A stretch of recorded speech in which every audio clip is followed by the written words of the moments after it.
사도행전 5장 12절부터 26절까지의 본문의 말씀은 예루살렘 교회 사도들과 또 성도들이 예루살렘 성전 솔로몬 행각이라고 하는 곳에 모여서 복음을 전하는 내용입니다. 오순절 성령 강림 사건을 통해서 성령을 체험한 사도들과 무리들, 그리고 그 무리들의 복음을 받고 예수 그리스도를 영접한 이들이 아나니아와 삽비라의 거짓말을 통한 징계 이후에도, 또는 오늘 본문에 감옥에 갇혔다 다시 나오는 순간 속에서도 복음을 계속 증거하고 있는 모습을 우리에게 보여주고 있습니다. 어떻게 초대교회 성도들이 그렇게 할 수 있었을까요? 왜 그들은 복음을 증거하며 가진 고난 속에서도 그렇게 살아가려고 할까요? 그들은 성령을 받았기 때문입니다. 성령을 받았다고 하는 것은 그들이 예수 그리스도를 구주로 믿게 되었고, 그리스도의 이름을 가지고 있었고, 그리스도를 믿었고, 그리스도를 사랑했기 때문입니다. 사랑은 무엇인가 아름다운 일을 계속하도록 하는 그런 마음과 결단과 감정과 의지를 표현하는 단어라고 묵상해 보았습니다. 사랑이 있는 곳에 일이 계속 진행되고, 또 생명이 일어나는 일을 계속 이어져 나가게 됩니다. 그런데 그런 일을 계속하지 못하게 하는 것이 지난주에 살펴보았던 아나니아와 삽비라의 거짓말 이야기와 사건과 오늘 우리가 묵상해 보고자 하는 시기심 또는 질투의 마음입니다.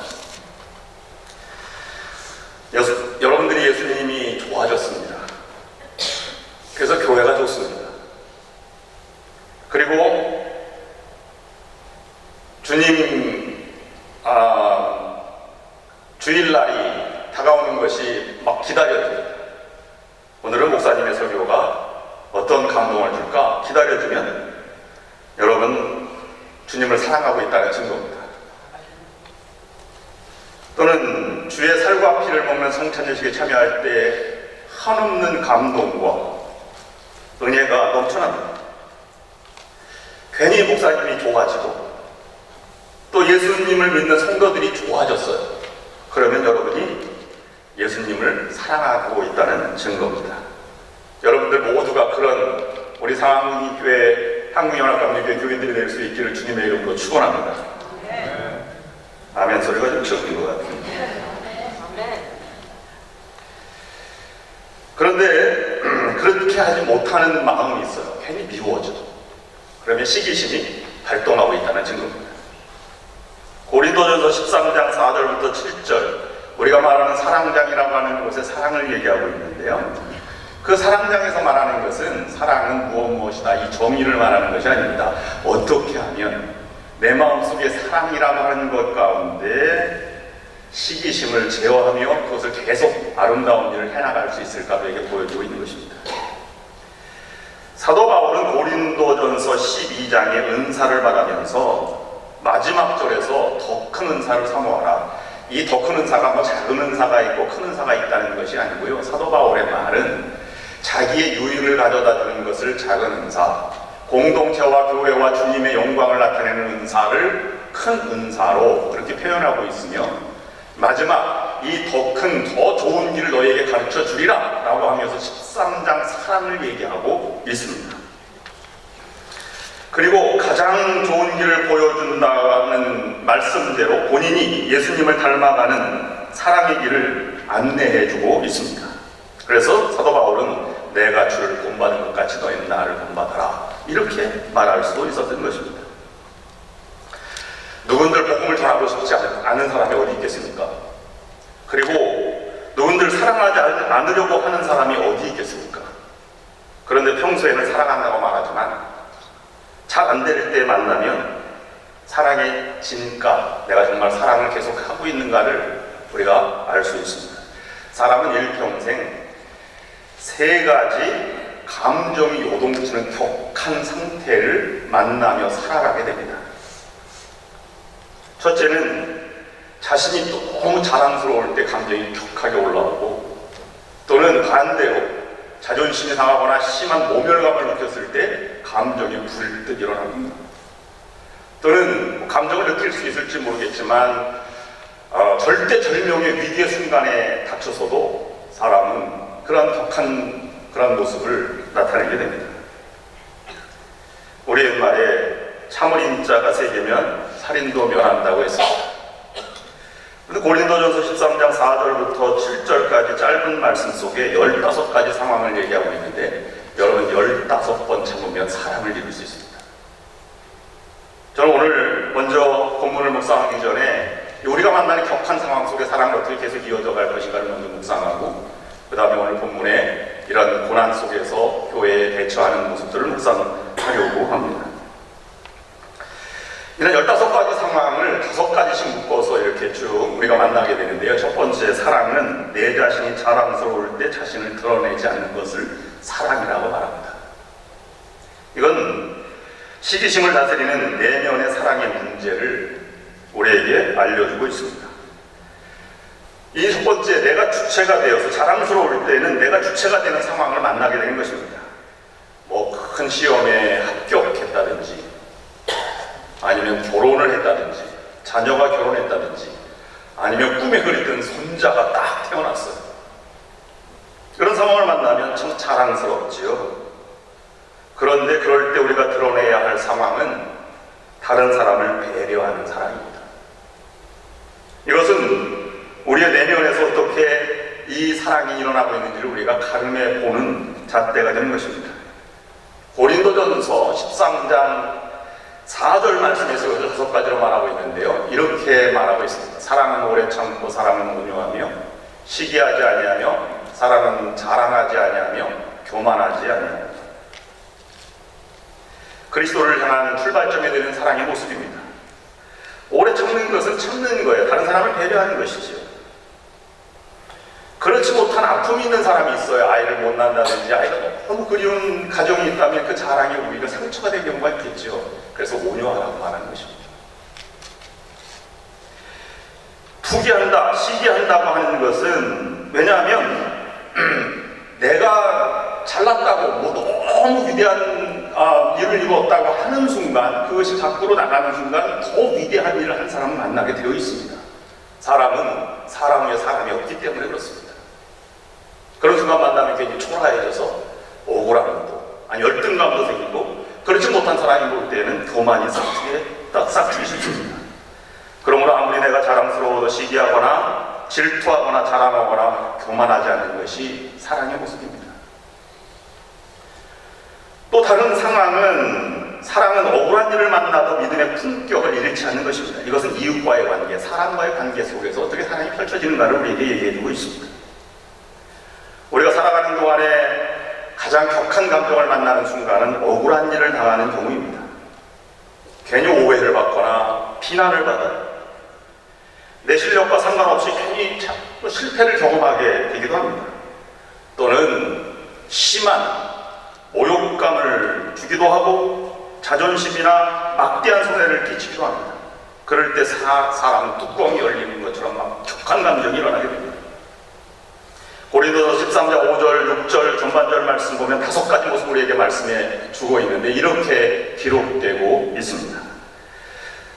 사랑은 무례히 행치 아니하며, 자기의 유익을 굳이 아니하며, 성내지 아니하며, 악한 것을 생각지 아니하며, 불의를 기뻐하지 아니하며. 우리 본문 말씀 한번 보시겠습니다. 기령제. 무례히 행치 않는다, 자기 유익을 굳이 않는다, 성내지 아니한다, 약한 것을 생각지 아니한다, 불의를 기뻐하지 않는다. 이웃과의 관계에서 일어나는 사랑의 모습입니다. 아무리 자존심을 짓밟고 도를 넘어 품위를 지키지 못하여 욕을 하거나 큰 소리를 지르거나 저주를 하거나 하는 무례함을 행치 않는 것이 이웃관계를 해치지 않는 일이죠. 억울하다고 속이고 음해하려고 하고 불이익이 그에게 가득하도록 자기의 복수심을 나타내지도 않습니다. 그것이 자기의 유익을 구치 않는 것입니다. 오히려 자기가 옳다고 성내지도 않습니다. 복수를 생각할 만큼 악한 것을 생각지 않습니다. 우리 옛말에 나를 버리고 가시는 님은 심리도 못 가서 발병 난다. 그렇게 생각하지 않는다는 것입니다. 나를 모욕감 준 사람이 있어요. 저 사람 미워 죽겠는데 가다 차에 빵꾸나 나라. 이렇게 생각하지 않는다는 것이에요. 근데 진짜 가다가 빵꾸가 났어요. 고소하다 이거. 그것 봐라 쌤통이다. 이렇게 생각하지 않는다는 것입니다. 그것이 그 사람이 잘못된 불의를 기뻐하지 않는 그런 모습이 된다는 말씀이죠. 여러분 그렇지 않습니까? 그렇게 살아가는 것은 신앙을 가진 사람이 아니라 세상 사람이 사는 방법입니다. 그래서 세상 사람은 이렇게 말하죠. 억울하면 뭐하라고요? 출세하라. 우리도 그렇게 말하기도 합니다. 이봐, 내가 그렇게 힘들면, 그렇게 억울하면 보란듯이 잘 살아. 그런 자세로 주님을 닮기는 불가능합니다. 우리는 주신 은사대로 하나님 보내신 곳에서 생명을 다하여 사역을 감당하는 모습이 주님이 바라는 모습입니다. 사도 야고보는 죽었지만 베드로는 감옥에서 구출되어 나왔습니다. 우리가 하나님의 영역까지 침범할 수는 없는 일입니다. 또 한 사람은 격한 감정을 넘어서 한계 상황에도 주님을 기대하는 것입니다. 하나님과 관계 속에서 사람이 회복되는가 라는 것을 우리에게 던져주고 있습니다. 내가 도저히 어찌할 수 없는 상황을 만날 경우가 있습니다. 암 선고를 받아서 시한부 인생을 산다고 여러분 생각해 보십시오. 아니면 자녀를 먼저 하늘나라에 보내드리고 그 슬픈 마음을 가지고 살아가는 사람 보십시오. 배우자를 먼저 보내야 하는 순간도 있을 것입니다. 그럴 때 우리는 내가 할 수 있는 일은 아무것도 없습니다. 도저히 희망이라고 하는 것을 바라볼 수 없는 상황을 만날 수도 있습니다. 그럴 때 고린도전서 13장 6절과 7절 말씀이 이렇게 우리에게 기록하고 있습니다. 진리와 함께 기뻐하고 모든 것을 참으며 모든 것을 믿으며 모든 것을 바라며 모든 것을 견디느니라. 그래도 하나님 안에 더한 기쁨입니다. 순간순간 참는 것을 지나서 나는 모든 것을 참아갑니다. 모든 상황 속에서 주님이 인도하심을 나는 믿습니다. 아무리 절망 가운데서도 주님을 바라고 견디는 것이 바로 이와 같은 하나님의 관계 속의 사랑을 이루는 길입니다. 초대교회 교인들은 박해를 받아도 내부에 풍파가 일어나도 순교의 직전에 찾아와도 그들은 진정한 하나님과 관계를 끊을 생각을 하지 않았습니다. 그 길을 계속 걸어갔습니다. 시편 73편 28절 말씀에서 이렇게 시인은 기도하고 있습니다. 하나님께 가까이함이 내게 복이라. 내가 주 여호와를 나의 피난처로 삼아 주의 모든 행적을 전파하리이다. 이 말씀 여러분 입구에 들어올 때 오른쪽에 큰 글씨로 쓰여져 있습니다.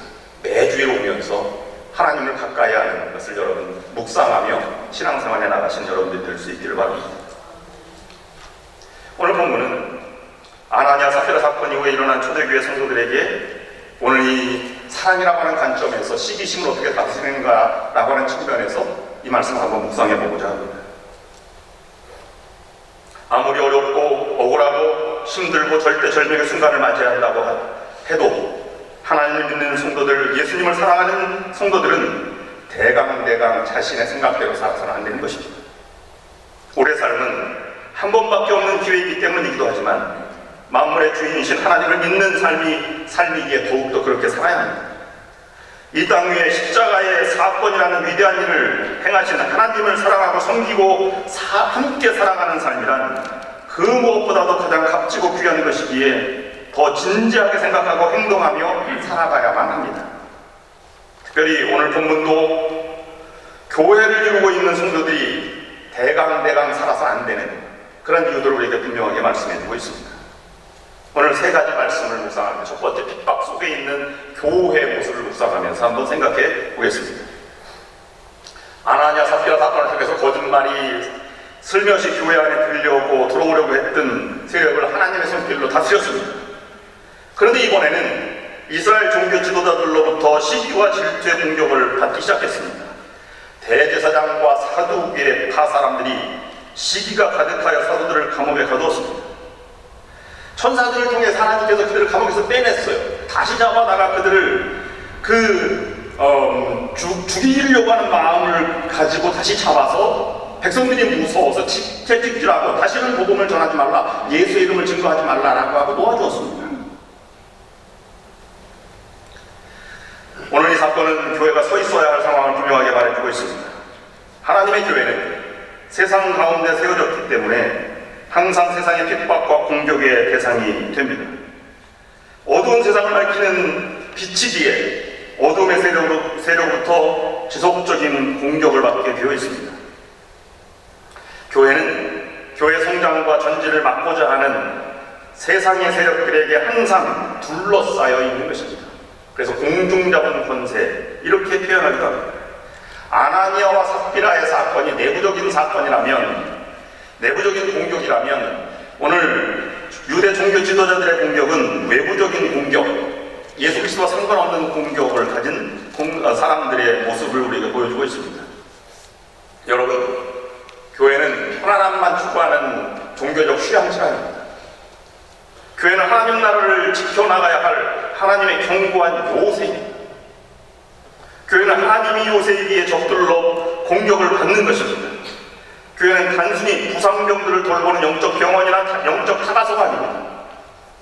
교회는 영적 전쟁터에서 싸워야 할 하나님의 용사들의 훈련 장소입니다. 그러므로 교회를 이루고 있는 성도들은 세상의 적들로부터 지속적인 공격을 받으며 살아갑니다. 믿음 생활은 단순한 종교 활동이 아닙니다. 믿음 생활은 환난과 핍박 속에서 하나님의 나라를 확장해 나가야 하는 치열한 영적 전투에 참여하는 거룩한 일입니다. 그러므로 교회는 그보다 더 강력한 무기인 하나님 말씀으로, 거룩한 하나님 말씀으로 무장되어 있어야 합니다. 그래서 승리하게 하는 성령을 의지해서 승리를 우리가 이루어가야만 합니다. 그러려면 깨어있는 교회가 되어야겠죠. 뿐만 아니라 그런 교회 안에 있는 성도들은 자신이나 가정이나 하나님의 공동체를 공격하는 어둠의 세력이 무엇인가를 인식하고 있어야 합니다. 그런 세력과 싸워 이길 수 있는 강건한 삶을 유지해 나가야 합니다. 유지할 뿐만 아니라 그런 세력과 싸워 이겨야 합니다. 여러분이 어두움의 세력과 여러분을 공격하는 세력에 둘러싸여 있습니다. 여러분을 옥죄고 짓누르고 있는 것이 무엇인지 여러분 느낍니까? 그것을 위해서 기도하고 그들과 싸워서 승리하는 여러분들이 되어야 할 것입니다. 두 번째, 하나님이 미워하시는 것은 거짓말뿐만 아니라 시기와 질투입니다. 사람들이 병자가 낫고 막 생명의 기운이 일어나 예루살렘에 큰 무리들이 일어나고 막 이렇게 넘쳐나는 것을 보면 축하하고 좋아할 일인데, 그것을 반대로 미워하는 무리들이 있었다는 것입니다. 종교 지도자들입니다. 사도행전 5장 17절 18절을 말씀 보면 이렇게 기록하고 있습니다. 대제사장과 그와 함께 있는 사람, 즉 사두개인의 당파가 다 마음의 시기가 가득하여 일어나니 사도들을 잡아다가 옥에 가두었더니, 시기가 가득했다고 기록하고 있습니다. 왜 하나님의 교회를 시기하게 되었을까요? 자신의 영역 아래 있던 사람들이 옮겨가고 있다는, 그리고 위기의식을 느낀 것입니다. 그들이 사도들에게로 데려간 사람들의 수가 급진적으로 늘어났습니다. 자기의 인기와 권위가 무너지고 자기의 유익들도 사라질 것을 알았기 때문입니다. 그들이 정말 잘했다고 생각한 청년 예수 그리스도를 잡아 죽인 것을 잘못했다고 얘기하는 거예요. 그리고 그 사람이 구세주라고 고백하는 우리들이 늘어나고 있는 것입니다. 이러한 종교 지도자의 모습 가운데 곧 그 모습이 죽어있는 세상의 모습입니다. 세상은 항상 자기중심적입니다. 자기 유익과 자기 위치와 자기의 힘과 영역만을 위해서 살아갑니다. 조금이라도 그것이 해되면 참을 수가 없습니다. 그래서 빼앗기지 않으려고 노력할 뿐만 아니라 그 시기심이 공동체를 흔들고 갈라지고 나눠지게 됩니다. 여러분, 시기심이 생기면 몇 가지가 있어요. 자기가 보던 것이 보이지 않아요. 그리고 들리던 것이 들리지 않습니다. 자기가 너무 크게 나타나기 때문에. 그래서 칼을 집어들어서 그것을 빼앗으려고 노력하는 것이죠. 소극적인 모습이 아나니아에게 나타난 것이라면 세상의 적극적인 모습은 시기와 질문입니다. 거짓 때문에 아담과 이브의 가정이 무너졌습니다. 그 이후에는 시기심 때문에 가인과 아벨의 살인극이 벌어진 것 아니겠습니까? 그러므로 눈과 귀와 마음을 닫고 칼을 휘두르기에 시기심은 가정도, 교회도, 개인도, 사회도 무너뜨리는 거대한 힘을 발휘하게 된 것입니다. 얼마나 강한지 한번 성경을 통해서 이것을 살펴보면 아가서 8장 6절 말씀 보면 이렇게 나옵니다. 사랑은 죽음같이 강하고 질투는 수월같이 잔인하니 불길같이 일어나니 그 기세가 여호와의 불과 같으니라. 사랑은 뭐같이 강하다고요? 죽음같이. 여러분, 사랑은 죽는 것이에요. 사랑한다면 예수님 십자가 달려 돌아가신 것 같이 죽음이 사랑입니다. 근데 여러분, 사랑을 해도 죽고 싶은 마음이 없어요. 그러니까 덜 사랑하는 거죠. 여러분, 사랑하는 부부가 평생 싸우지 않기를 작정하고 살아가다가 여러분 부부싸움 하죠. 왜 살다가 싸우는지 아십니까? 번택이라 싸운다고요? 아닙니다. 아직도 죽지 않은 모습 때문에 싸우는 것입니다. 죽은 사람이 시험 들고 아프고 상처받고 지치는 것이 어디 있겠습니까? 사랑은 죽어있는 것입니다. 그런데 그 뒤에 있는 말씀, 투기, 즉 시기는 음부같이, 수월같이, 지옥같이 잔연하며 불같이 일어난다고 했습니다. 불길이 얼마나 강한지 그 기세가 여호와의 불길 같더라고 했습니다. 솔로몬이 똑같이 얘기했어요. 잠언 13장 30절 말씀 보면 평온한 마음은 육신의 생명이나 시기는 뼈를 썩게 하느니라. 얼마나 질투가 아프면 뼈까지 썩게 만든다 이렇게 말했겠습니까? 같은 잠언 27장 4절 말씀 보면 부는 잔인하고 노는 창수와 같거니와 투기 앞에야 누가 서리요. 분노보다 더 무서운 게 시기와 질투라고 말하고 있습니다. 세상의 악한 모습인 시기를 이야기하는 이유는 세상 속에 살지 않는 우리들도 신앙 속에 산다고 하지만 시기심이 들어올 수 있을 가능성이 너무 많기 때문입니다. 하나님을 사랑하는 만큼, 예수 그리스도를 사랑하는 만큼 시기와 질투가 사라져야 하는데 그렇게 사라지지 않습니다. 여러분, 사울 왕이 왜 죽었는지 아십니까? 그가 싸움을 못했습니까? 아닙니다. 골리앗과 싸울 때에도 그는 그 현장에 있었습니다. 그가 통일왕국을 이룰 만큼 강력한 그런 군대가 있었습니다.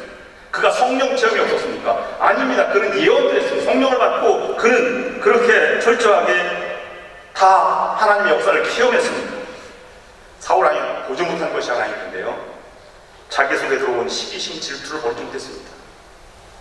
다윗은 만만여, 사울은 천천히로다. 이 한마디가 백성들에게, 어린아이들에게 들려오는 모습 보고 자기는 너무 충격을 받았어요. 그래서 다윗이 자기 사위인 것도 몰랐었죠. 보지 못했습니다. 다윗이 하나님께 기름 부음 받아 하나님의 자녀라고 하는 것도 보이지 못했습니다. 그래서 칼을 빼들었어요. 그 칼에 누가 죽었습니까? 사울 왕 자신이 죽었습니다. 엘리야가 하늘에서 불이 임한 것을 보고 이세벨이 그 앞에 무릎을 꿇었다면 살았을 것입니다. 근데 이세벨은 그 속에서 시기와 증오가 끊이지 않았습니다. 내가 너를 반드시 죽이리라. 너를 죽이지 못하면 나의 신이 나에게 벌의 벌을 더하리라. 그렇게 주장하고 객기를 부리다가 개밤이 되어 죽었다. 성경을 이렇게 기록하고 있습니다. 우리 마음속에 속사람이 있어요. 예수 그리스도를 고백하는 마음이죠. 근데 속사람은 아무 문제가 없습니다.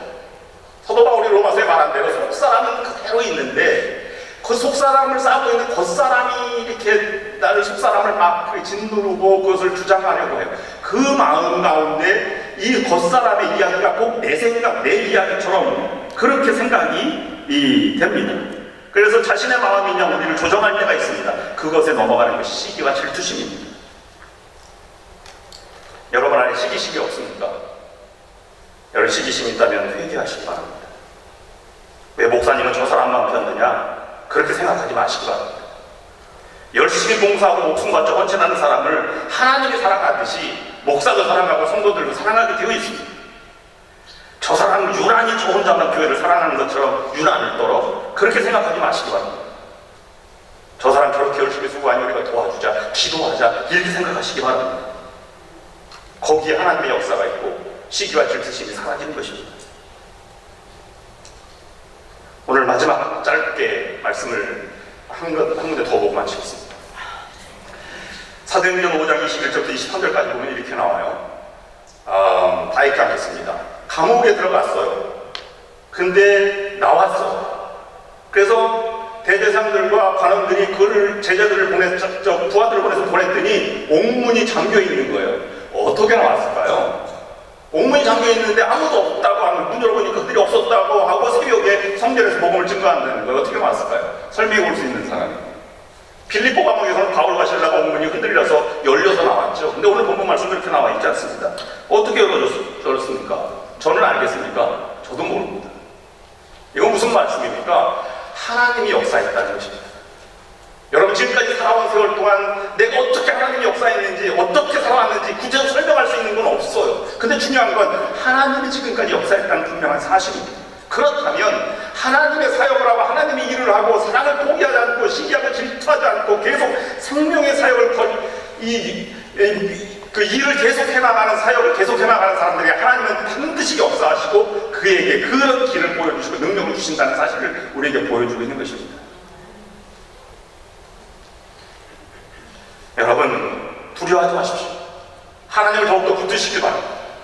하나님은 이 하나님의 말씀이 나의 등불이요 내가 가야 할 길을 비추는 빛입니다. 자신을 공격하는 것만 바라보지 말고 또 당한 상처, 아픔만 말하지 말고 하나님 말씀을 듣고 그 말씀에 순종하세요. 순종 못하겠거든 순종하는 마음을 달라고 기도하십시오. 그리고 그 음성을 듣고 순종하며 하나님이 주시는 승리를 맛보는 오늘 예배 참 여러분 모두가 될 수 있기를 주님의 이름으로 축원합니다.